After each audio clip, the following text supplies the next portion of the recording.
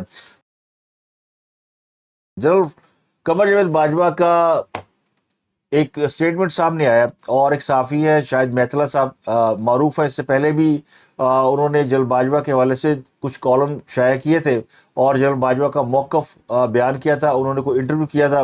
اب وہ 3-4 مہینے غائب رہنے کے بعد واپس آئے ہیں، جس کی وجوہات انہوں نے کئی بتائی ہیں کہ پاکستان سے باہر چلے گئے تھے، پاکستان میں صحافت بڑی مشکل ہے، لیکن انہوں نے جو اسٹیٹمنٹ باجوہ صاحب کا کوٹ کیا وہ یہ ہے کہ جنرل باجوہ نے نواز شریف کے احتساب بیانی سے متعلق تبصرہ کرتے ہوئے یہ کہا ہے کہ اگر مسلم لیگ نون اینٹی اسٹیبلشمنٹ بیانیہ بناتی ہے تو یہ ایک بار پھر نواز شریف کی بڑی غلطی ہوگی، ایک بار پھر، یعنی اس سے پہلے بھی کوئی غلطی کر چکے ہیں۔ وہ غلطی انہوں نے یہ بتائی کہ نواز شریف نے جنرل مشرف کے خلاف آرٹیکل 6 کے تحت مقدمہ چلایا تھا، یہ ان کی غلطی تھی جس کا انہیں خمیازہ بھگتنا پڑا۔ تو نواز شریف کا جو اینٹی اسٹیبلشمنٹ بیانیہ ہے نا وہ اسٹیبلشڈ ہے، پرانا اسٹیبلش ہے۔ تو آج جو لوگ جعلی بیانیہ بنا کے خود کو جو ہے وہ ہیرو ثابت کرنے کی کوشش کر رہے ہیں، تو ان کے لیے ان کو یہ سمجھ جانا چاہیے کہ یہ چورن زیادہ بک نہیں سکتا۔ اب نواز شریف جو ہے وہ اسی بیانیے پہ کھڑے تھے، چند روز پہلے تک انہوں نے ایک بیان بھی دیا اور وہ بیان بڑا زبردست آیا تھا۔ اس کے بعد ان کو لوگوں نے مل کے ریکویسٹ کی کہ میاں صاحب جان دیو، لڑائی معاف کرو، آگے ودیے، ملک بڑا برے حال میں ہے، معیشت خراب ہے، ہم اگر عمران خان کی طرح احتساب پہ لگ گئے، اینو پھاڑا، جنرل فیاض نے لٹکا، جنرل باجوہ لٹکا، فلاں نے لٹکا، تو پھر کیا کریں گے؟ لیکن میاں صاحب کا موقف وہی جو میں نے آپ کو بتایا کہ وہ آنیسٹی اور ڈس آنیسٹی والا ہے، کہ جو لوگ ڈس آنیسٹ ہیں ان کے خلاف کارروائی ہونی چاہیے، اگر ہم نہیں کرتے تو پھر ہم بھی ویسے ہی ہیں۔ وہ سمجھتے یہ کہ جنہوں نے پاکستان کی ایک سٹیبل حکومت کو چلتا کیا اور ایک سازش کی، تو ان کے خلاف کارروائی ہونی چاہیے۔ وہ 5-6 لوگوں کے نام لیتے ہیں جن میں عمران خان جیل میں ہے، جنرل باجوہ ہے، جنرل فیض حمید ہے، اور آصف سعید کھوسہ، ثاقب نثار، عظمت سعید، یہ اس طرح کے 5-7 لوگ ہیں ان کی لسٹ کے اوپر۔ میاں صاحب نے اس میں تھوڑی سی امینڈمنٹ کر دی ہے، اب وہ جرنیلوں کی بجائے وہ سمجھتے ہیں کہ جوڈیشری کے جو لوگ تھے ان کے خلاف تو کم از کم کارروائی ہونی چاہیے۔ تو وہ جو اینٹی اسٹیبلشمنٹ بیانیہ تھا نا اس میں انہوں نے تھوڑی سی یعنی فلیکسیبلٹی کا مظاہرہ کیا۔ وہ ایک مشہور محاورہ ہے نا کہ اگر سانپ مر جائے تو لاٹھی توڑنے کی کیا ضرورت ہے، تو آپ مرے ہوئے سانپ کے اوپر لاٹھیاں برسائیں گے تو وہ اس کا کوئی فائدہ نہیں ہے۔ تو اسٹیبلشمنٹ سے لڑائی تو تبھی لوگ کرتے ہیں نا کہ وہ ایک بیانیہ بنائے، وہ حکومت میں آئے، رول کرے، اور پھر جب حکومت بھی آتے ہیں تو پھر پتہ چلتا ہے کہ یہ تو پرو اسٹیبلشمنٹ ہے۔ تو اینٹی اسٹیبلشمنٹ بیانیہ بنا کے پرو اسٹیبلشمنٹ ہو جانے سے بہتر یہ کہ آپ پرو ہی رہیں، پاکستان کے اندر وہ فساد برپا ہی نہ کریں، عوام کے اندر یہ تاثر ہی نہ جائے کہ کوئی لڑائی ہو رہی ہے۔ سیاست ہو اور ایجنڈا بیس ہو تو سب سے اچھی ہوتی ہے۔ اب اس میں انہوں نے آگے بھی کہا، میتلا صاحب کہتے ہیں کہ جناب باجوہ صاحب نے مزید یہ کہا کہ اگر نواز شریف فوج کے خلاف بیانیہ بنائیں گے تو پھر موجودہ army chief general Asim Munir پر دباؤ بڑھے گا فوج کے اندر سے، اور فوج کے اندر نواز شریف کی حمایت کرنے والے جو چند افراد ہیں وہ بھی نواز شریف کے خلاف ہو جائیں گے، جبکہ عمران خان کے جو حامی ہیں فوج کے اندر وہ جنرل عاصم منیر پر دباؤ بڑھائیں گے کہ وہ نواز شریف مسلم لیگ نواز کی حمایت سے پیچھے ہٹ جائیں۔ جنرل باجوہ کا کہنا ہے کہ سویلینز کو ایک بات سمجھ میں نہیں آتی، یعنی عام آدمیوں کو یہ بات سمجھ میں نہیں آتی کہ فوج کسی بھی صورت اپنے چیف کے خلاف یا اپنے چیف پر کوئی سمجھوتا نہیں کرتی۔ سویلین ایک ہی غلطی بار بار دہراتے ہیں۔ سویلین کو یہ بات اب تک سمجھ جانی چاہیے کہ فوج اپنے سابق سربراہ پر کسی قسم کی تنقید برداشت نہیں کرتی۔ اچھا، یہ ایک الٹیمیٹ ریئلٹی ہے، یہ گراؤنڈ ریئلٹی ہے، یہ سب کو پتہ ہے، یہ نواز شریف کو پتہ ہوگی، یہ عمران خان کو پتہ ہوگی، یہ پاکستان کے بچے کو پتہ ہے۔ اس کے باوجود سیاسی جماعتیں ہیں ان کی وہ کوشش یہ کرتی ہے کہ اپنے آپ کو اس پوزیشن میں لے جائے کہ جہاں وہ بڑے بہادر، بڑے جیدار لگے۔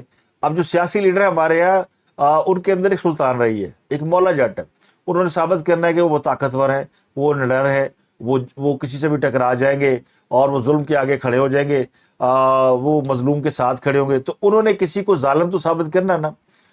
کوئی ظالم سامنے ہوگا تو خود کو مظلوم ثابت کریں گے، کوئی ظالم ہوگا تو جس سے ٹکرائیں گے، کوئی ظالم ہوگا تو جس سے لڑائی کریں گے. تو وہ ظالم ڈھونڈتے ہیں. تو ظالم کبھی فوج میں سے مل جاتا ہے، کبھی انہیں جوڈیشری میں سے مل جاتا ہے، اسی کے نام پہ الیکشن لڑتے ہیں. اور پھر 5 سال ان کو یہ یاد نہیں ہوتا کہ یہ ظالم تھا جس کے ساتھ ہم لڑکے آئے ہیں. وہی ظالم ان کے ساتھ بیٹھ کے پھر کھانا بھی تناول کر رہا ہوتا ہے اور باقی معاملات بھی چلا رہا ہوتا ہے. تو یہ حقیقت ہے. اب اس میں 2 چیزیں ہو سکتی ہیں اسٹیٹمنٹ کے ذریعے، کہ اگر نواز شریف مزاحمتی بیانیے سے پیچھے ہٹ گئے ہیں تو اسٹیٹمنٹ کے بعد اصولی طور پہ انہیں کیا ہونا چاہیے؟ غصہ آنا چاہیے. اور جنرل باجوہ نے دھمکی دی تھی، میں پیچھے ہٹ گیا. تو یہ بھی ایک بہادری کی مثال ہوگی کہ دیکھو جی میں تے پیچھے ہٹ گیا سی، تسی پھر مینوں کھچ لیا تھا، دوبارہ کھینچ کے آپ مجھے مزاحمتی بیانیے پہ لے آئے. دوسرا یہ جسٹیفائی کرنے کے لیے کہ نواز شریف بیانیے سے کیوں پیچھے ہٹے ہیں. جسٹیفائی بھی ہو سکتا ہے نا کہ کیوں ہٹ گئے؟ بھائی اس لیے ہٹ گئے ہیں، فوج اپنے چیف کے خلاف بات برداشت نہیں کرتی. پہلے فوج نے نواز شریف کو نکالا، اور ابھی اگر وہ ایسی حرکت کریں گے تو فوج جو ہے وہ انہیں اقتدار میں نہیں آنے دے گی. تو اب اس سے جو بینیفیشری کون ہے، پرووک کرنے والا یا ڈیفینڈ کرنے والا، اس کا فیصلہ آپ نے خود کرنا ہے کہ دونوں میں کوئی نہ کوئی پیچھے، یعنی دونوں صورتوں میں کوئی ایک تو کام ہوا ہے اور کوئی ایک سوچ پیچھے ہے. یا تو جنرل باجوہ یا ان کے جو کیمپ ہے وہ گھبرا گیا کہ نواز شریف تو اب لڑ ہی نہیں رہا، یہ تو اچھا بچہ بن گیا ہے اور یہ تو سیدھا سیدھا حکومت میں آ جائے گا، لڑائی کوئی نہیں ہے، تو ان کی دوبارہ لڑائی کرا دو. یا پھر یہ جسٹیفائی ہے کہ لوگوں کو سمجھ آنی چاہیے کہ جناب باجوہ صاحب تو دھمکی دے رہے ہیں اور وہ نواز شریف کو اقتدار میں نہیں آنے دیں گے، تو اس لیے نواز شریف کو پیچھے ہٹنا پڑا ہے. تو یہ دونوں صورتیں ہو سکتی ہیں. اب عمران خان کو ملک سے باہر بھیجنے کی باتیں ہو رہی ہیں، اور یہ ظاہر ہے یہ پروپیگنڈا کرنے والے کوئی اور لوگ نہیں ہیں، یہ پی ٹی اے کے اپنے لوگ ہوتے ہیں کہ عمران خان سے مذاکرات ہو رہے ہیں، عمران خان سے یہ ان کو آفر کی جا رہی ہے، یہ وہ ڈٹ گیا ہے. وہی والی بات، اپنے لیڈر کو جسٹیفائی کرنا کہ عمران خان اگر جیل میں تو کیوں ہے، اور عمران خان جو ہے وہ باہر آ کے باہر کیوں نہیں آ رہا، کیونکہ وہ ڈٹ گیا جی، اور ان کو باہر بھیجنے کی کوشش کی جا رہی ہے. ایک بندہ جیل میں ہے، مقدمے چل رہے ہیں، تو ان کو کون باہر بھیجے گا؟ کوئی ایسا بھی نہیں ہے کہ ان کو کوئی ان کے اوپر اور کیس نہیں ہے، سزا ہو چکی ہے تو اب ان کی پارڈن کا ایشو ہے تو صدر مملکت معافی دے کے روانہ کر دیں گے. عارف الوی کہے گا جناب سزا معاف، اور عمران خان باہر جا رہے ہیں. تو ایسا کچھ نہیں ہے، یہ صرف جو ہے نا وہ تخیلاتی چیزیں، لیڈر کا قد بڑا کرنے کی کوشش کی. دیکھو جی نواز شریف کو باہر بھیجا تھا نا، نواز شریف کو باہر بھیجا گیا تھا جب باہر سے کسی نے اس خواہش کا اظہار کیا تھا کہ یہ بندہ سانو دے دیو، یہ قیمتی آدمی ہے، آپ ضائع کرنے لگے ہیں. تو نواز شریف کو تو 36 ملک مانگ رہے تھے، اس لیے ان کو ایگزائل میں دیا گیا، ان کو پارڈن دیا گیا یا معاہدہ کیا گیا، جو بھی تھا اس پہ کنٹروورسی ہے. عمران خان کو تو ان کے ہمسائے نہیں مانگ رہے. کون سا ملک ہے جو یہ ڈیمانڈ کر رہا ہے کہ جی عمران خان سانو دے دو؟ کوئی ایک ملک نام بتا دیں، کوئی ایک ملک جو مانگے گا وہ سامنے نہیں آ سکتے، وہ ایکسپوز ہو جائیں گے. تو کوئی بھی نہیں مانگ رہا. جنہوں نے یہ گھوڑا میدان میں اتارا تھا ان کے لیے بھی اس گھوڑے میں اب کوئی جان نہیں ہے، تو وہ بھی ڈیمانڈ نہیں کر رہے. تو یہ خبریں بھی جو ہے بس سمجھ لیں چوٹو چوٹ چتالی ہے، اور یہ ٹریڈ مارک ہے 943 چوٹو چوٹ چتالی. سمجھ گیا؟ نواں نمبر 943 چوٹو چوٹ چتالی. تو یہ چوٹو چوٹ چتالی چل رہا ہے. تو اب تک کے لیے اتنا ہی. آپ سے ملاقات ہوتی ہے اگلے ولاگ میں. اپنا گرد و نواح کا لوگوں بہت خیال.